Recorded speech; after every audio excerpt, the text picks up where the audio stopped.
Hello guys and welcome back to my channel Riyaz education hub और मेरा नाम है रिया तिवारी।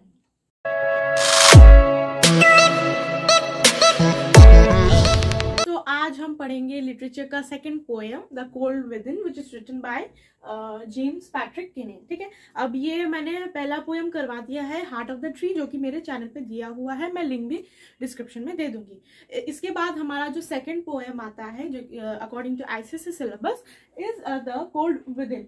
अब इसके सीक्वेंस में हम देख लेते हैं कि आज का ये जो पोएम है ये हम 3 स्टेजेस में हम इसे डिस्कस करने जा रहे हैं। तो पहला हम पढ़ेंगे about the author, then I give you the stanza wise explanation, then the theme, style, critical remarks. ठीक है, तो ये सारी चीजें हमें इस सेशन में कवर करनी पड़ेगी। तो पहले हम अबाउट द ऑथर पढ़ लेते हैं। ऑथर के बारे में जान लेना अच्छी बात होती है, ये मैंने पिछले सेशन में भी कहा था। ठीक है, अब इसके ऑथर है द जेम्स पैट्रिक किने is an American poet who wrote this poem in the 1960s. So it's a very old poem.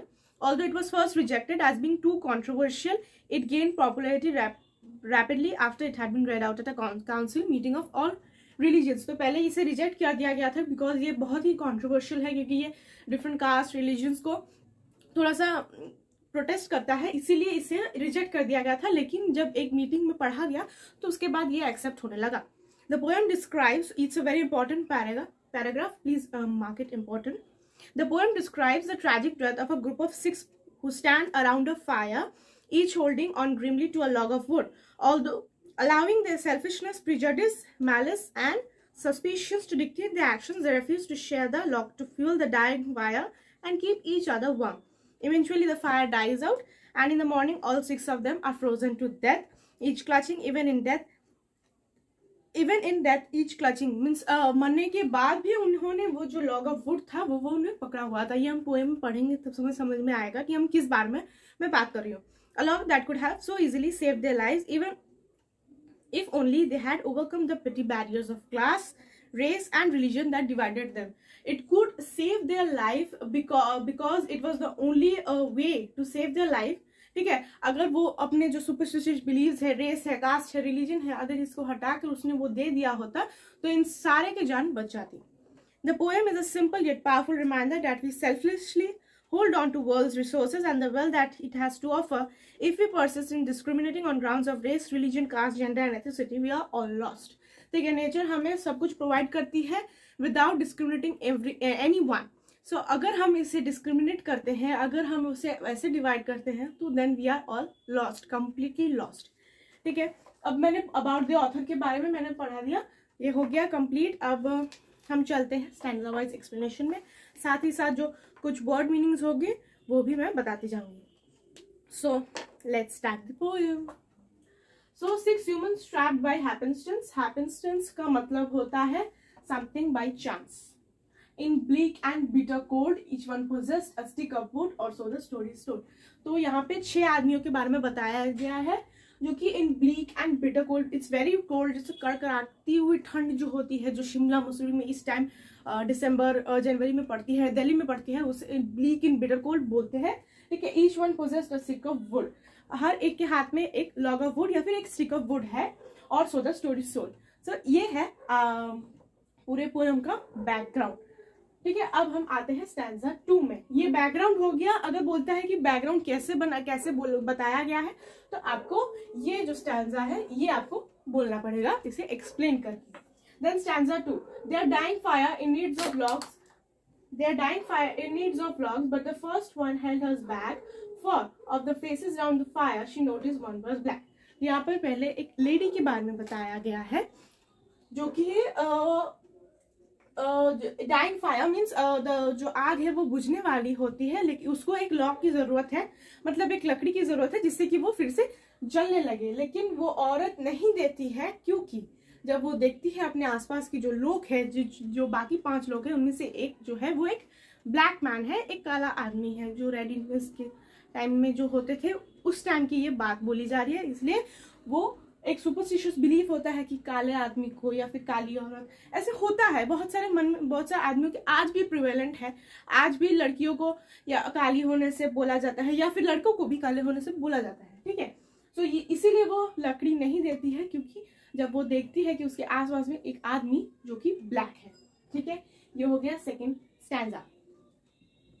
Now, stanza 3. The next man looking across the way saw not one of his church and could not bring himself to give the fire his stick of birch. तो third stanza में हमें बताया गया है एक आदमी के बारे में जो कि ये है आपका रिलीजियन के ऊपर. ये saw not one of his church means he might be of Christian of church religious community के बारे में बताया गया है. तो जब वो देखता है कि अब अपने बाकी जो 5 के लोग को देखता है तो उनमें देखता है कि वो एक आदमी जो है वो उसके रिलीजन का नहीं है, इसीलिए वो अपना लॉग ऑफ वुड नहीं देता है. तो इस सारे स्टैंजा में रीजंस दिए गए हैं कि क्यों हर एक आदमी लॉग ऑफ वुड नहीं देता है, जो कि वो उनकी बेवकूफी है. क्योंकि वो पास के आदमी को बचाए या ना बचाए, वो अपने आप को तो बचा ही रहे हैं, लेकिन ये वो जो उनके सुपरस्टिशियस बिलीफ है, जो उनके थॉट्स है, वो उन्हें रेजिस्ट कर रहे हैं कि आप ये लॉग ऑफ वुड ना दें. Then comes stanza 3 is also done. Then comes the stanza 4. The third one sat in tattered clothes. He gave his coat a hitch. Tattered clothes का मतलब एक फटे चिड़े कपड़े जो होते हैं उसे tattered गंदे बोला जाए. तो he gave his coat a hitch. Why should his log be put to use to warm the ideal rich? जो थर्ड आदमी है उसके बारे में बताया गया कि बात स्टैंजा से समझ में आता है कि वो एक पुअर मैन है जो कि टैटर्ड क्लोज मतलब गंदे क्लोज में बैठा हुआ है. And he gives his coat a hitch. जैसे ठंड जैसे लगती है तो हम देते हैं ना जैकेट को ऐसे करके करते हैं, उसे हिच कहते हैं. So why should his log be put to use to warm the idle rich. जैसे हमें शुरू से ही पता है कि क्लास का कितना बड़ा झगड़ा चलता है, मीन्स एक working class and the rich class. Capital जैसे हम हिस्ट्री में भी पढ़ते होंगे, कैपिटलिस्ट और वर्किंग क्लास के बीच में कैसा रिलेशन रहा है, वैसे ही पुअर और रिच के बीच में रिलेशन रहा है. वो अपना लॉग इसलिए नहीं देता है क्योंकि वो उसे लगता है कि मैं अगर ये लॉग दूंगा तो मैं वो जो सामने जो अमीर आदमी बैठा है मैं उसे कंफर्ट प्रोवाइड कर रहा हूँ, इसीलिए वो अपना लॉग ऑफ वुड नहीं देता है. This is also done. Then stanza 5.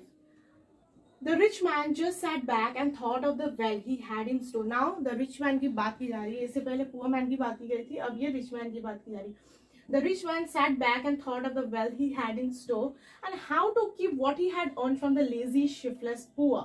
ठीक है, अब जो rich है वो सोचता है कि मेरे पास जो पैसे हैं या फिर मेरे पास जो वेल्थ है मैं उसे इस गरीब आदमी से, इस lazy and shiftless poor means aimless, lacking ambition. Shiftless का मतलब लेजी का मतलब हमें पता है आलसी, एंड शिफ्टलेस का मतलब होता है एक तो लेजी, उसके बाद लैकिंग एम्बिशन. ठीक है, so how to keep those wealth safe from this lazy and shiftless poor. ठीक है, वेल्थ के मतलब एक तो उसके पास जो वेल्थ है वो है, और ये जो लॉग ऑफ वुड है वो इसके बारे में भी बात की जा रही है. This also done. बहुत ही छोटा पोएम है, छोटे छोटे स्टैंजाज है. It's very easy poem. It's based on discrimination. ठीक है. Stanza 6. The black man's face bespoke revenge as the fire passed from his side, for all he saw in his stick of wood was a chance to spite the white. पहले हमने एक lady के बारे में पढ़ा था जो कि ब्लैक स्टैंजा 2 में, राइट, स्टैंजा 2 में पढ़ा था कि वो लॉग नहीं देती because she notice one was black. Now a black, इसमें ब्लैक आता है. Why he doesn't give. The black man face looks revengeful. ठीक है, अब उसे ये एक मौका दिखता है, मौका दिख रहा है कि वो कैसे व्हाइट को हानि पहुंचा सके. Spite the white. ठीक है, एक इंटेंशन है उसको हार्म करने का. बिस्पोक का मतलब होता है शोड अ साइंस ऑफ, मतलब उसके मुंह से, उसके चेहरे से समझ आ रहा है कि उसका कितना रिवेंज, कितना घुटन हो रही है उसको देख के. ठीक है. As a fire pass from his side, all he saw in his stick of wood. वो अपने लकड़ी में यही देख पा रहा है कि वो कैसे वो जो सामने व्हाइट मैन है, जो कि औरत है, जो भी है, उसे वो कैसे साफ कर सके. Was a chance to spite the white. उसका इंटेंशन हानि पहुंचाने का है. ठीक है. Now we come to the stanza 6 is done. Now we come to the stanza 7. The last man of this fallen group. Fallen का मतलब sad and lonely. Please write these word meanings. ठीक है. Did not accept for gain, giving only to those who gave, was how he played the game. So stanza 7 में जो बताया गया है, जो आदमी है वो है एक जो देगा उसको वही वो वापस उसको देगा. ठीक है, अगर मैं आपको कुछ दूंगी तभी आप मुझे वापस देंगे. Was how he played the game means was how he lived his life. जो उसे देगा, जो उसे करेगा, वही उसको वो करेगा. ठीक है. So obviously एक स्वार्थी इंसान उसे हम कह सकते हैं. Stanza 8. The logs they held in death still hands was a proof of human sin. They did not die from the cold without, they died from the cold within. Very important line. They did not die from the cold without, but they died from the cold within. So जब सुबह होती है रात के बाद तो सभी मर जाते हैं, क्योंकि ऑब्वियसली फायर अगर बंद हो गया तो जो कड़ाके की ठंड है उससे ऑब्वियस की बात है कि एक स्ट्रोक आ सकता है, ठीक है. It's nothing but a proof of human sin. The poem ends with a note that this 6 people did not die from outside but they died from the lack of warmthness within. ठीक है, जो coldness उनके heart में थी उसकी वजह से वो लोग मरे. ठीक है, उनके पास चांस था लेकिन उन्होंने वो नहीं किया. Outside cold would have been taken care of if they were not cold from within. ठीक है, ये है कहानी का मेन मुद्दा. ठीक है, अब हमारा जो स्टैंजा वाइज एक्सप्लेनेशन है वो भी हो गया. ठीक है, very easy poem, very short poem of 8 stanzas. Easy poem है. पोएम याद तो करनी पड़ती नहीं है, लेकिन अगर आप ये सारे वर्ड मीनिंग्स आपको याद कर लेंगे तो बहुत अच्छा होगा, क्योंकि एग्जाम में ये पूछा जाता है. Now we will come to the themes, style और क्रिटिकल रिमार्क्स. तो पहला थीम है futility of discrimination. The poem deals with the futility of discrimination or hatred that humans have against each other. जो पड़ोसी में जो hatred, जो नफरत होती है, उसे futility of discrimination कहा जाता है. The poem projects discrimination based on caste, race, religion, color. ठीक है, by narrating the story of 6 individuals who are caught by chance in extreme cold. The people in the poem are from different backgrounds and religions. जैसे हमें पता है, एक white है, एक black है, एक rich है, एक poor है. ठीक है, owing to their prejudices, a prejudice means superstitious beliefs against one another, it becomes difficult for them to put their stick into the fire. ठीक है, ये जो beliefs है, superstitious belief है, ये उसे resist कर रहे हैं कि अपना वो log उसे वो use करने दे.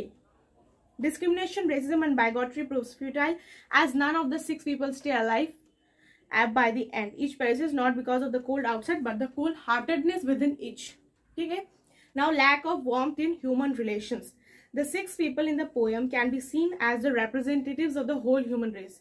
जैसे कि हमें पता चल रहा है पूरे स्टोरी में एक white woman है, एक religion का है, एक पुअर क्लास, एक क्लास है. तो पूरा जो पूरे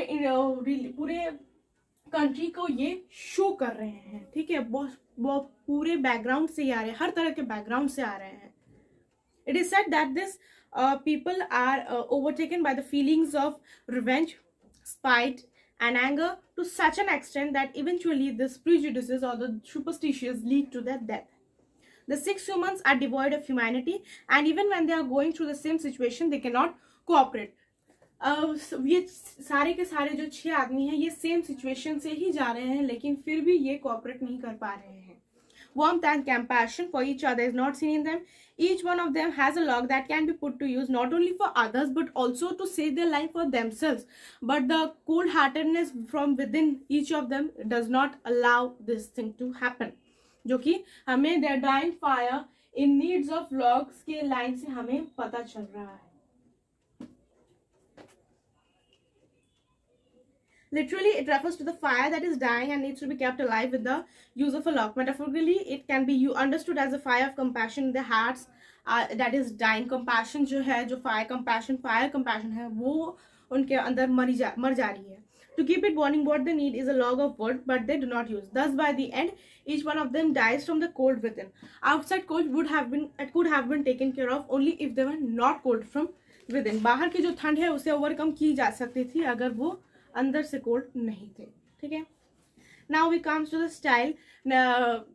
पोएम का स्टाइल नैरेटिव टेक्निक है, जैसे हमें पता है एक स्टोरी की तरह इसे बताया गया है. पोएटिक डिवाइसेस, राइमिंग स्कीम है, एलिटरेशन है. इनको alliteration means the close consonant sounds like एक example bleak and bitter cold. ठीक है, ये बी एंड बी, ये एलिटरेशन इसे कहा जाता है. Personification है, figure of speech which animate objects or abstract ideas. ठीक है, then oxymoron है, the last one of this forlorn group. Forlorn का मतलब होता है sad and lonely. If you are in a group, how can you be sad and lonely? ठीक है, पूरे 2 different meanings है. Tone of the poem is sad and melancholic. It's a very sad poem, जैसे हमें पता चला है, क्योंकि लास्ट में सभी आदमी जो सभी मेंबर्स हैं वो मर जाते हैं. और बहुत ही सैड पोएम है. It's ironical that they died from within. Critical remarks title पे आते हैं. How apt is the title? So the title of the poem, The Cold Within, is a symbolic of lack of warmth and compassion in human beings. 6 humans are cast against their will in bleak and bitter cold, but none of them uses a wooden stick. Each one has, due to racism, envy, arrogance, or revenge and greed. The cold is bleak and bitter because the 6 humans are not warm or friendly with one another. अगर वो उन दोनों में, अगर उन सब में दोस्ती होती, फ्रेंडशिप होती, they would have taken care of themselves. They would have been alive in the morning, but because of the cold-heartedness from within, they were not able to do so. The atmosphere is bleak because there is no hope for anyone to survive. They are so cold from inside that they don't realize that by not helping others, they themselves will perish. उनके दिमाग में ये नहीं आ रहा है कि अगर वो ये लॉग ऑफ वुड नहीं देंगे तो उनकी भी जान जा सकती है. ये सिर्फ वो सिर्फ ये देख रहे हैं कि मैं सामने वाले आदमी को कैसे हानि पहुंचाऊं. The black and the white, the rich and the poor, all are guided by animosity against each other, by arrogance. जो enemy है वो एक दूसरे को हमेशा enemy ही की नजरों से ही देख रहे हैं. While the woman practices racism, the black man's face is filled with revenge. एक woman racism के लिए नहीं दे रही है और black man के मन में revenge की भावना आ रही है. While the woman practices, the rich considers the poor as shiftless, lazy, shiftless, that is lacking any ambition or energy. The poor, on the other hand, thinks of the rich as unworthy. One man does not put his luck to use because he is intolerant people from the religious communities. The utterly selfish man does not help because he will not get anything in return. It is ironical said that the 6 people sitting together in a group are forlorn. जैसे कि मैंने पहले ही बताया कि how can they be forlorn? How can they be sad or lonely? Because if they are sitting in a group, their cold-heartedness invites death in the end, and they die with their log held tight in hands. Thus the title is appropriate as they die not from the cold outside but from the cold within. Poem से हमें पता चल रही है कि वो उनके अंदर में ही वो कोल्ड हार्टेड थे. बाहर की जो ठंड है वो would have been taken care of if they were not cold from within. ये लाइन बार बार रिपीट की गई है. So you better write this line. If they were not cold from within, they would have saved themselves. So ये था आज का poem. I hope आपको आज का सेशन अच्छा लगा हो और समझ भी आया हो. कोई भी डाउट्स हो, you can write in the comment sections or you can contact me personally by my email ID which will be provided in the description box. ठीक है, तो आज का सेशन मैं यही एंड करती हूँ. With this I would like to conclude today's session. This is Diya Tiwari signing off for today. Bye bye.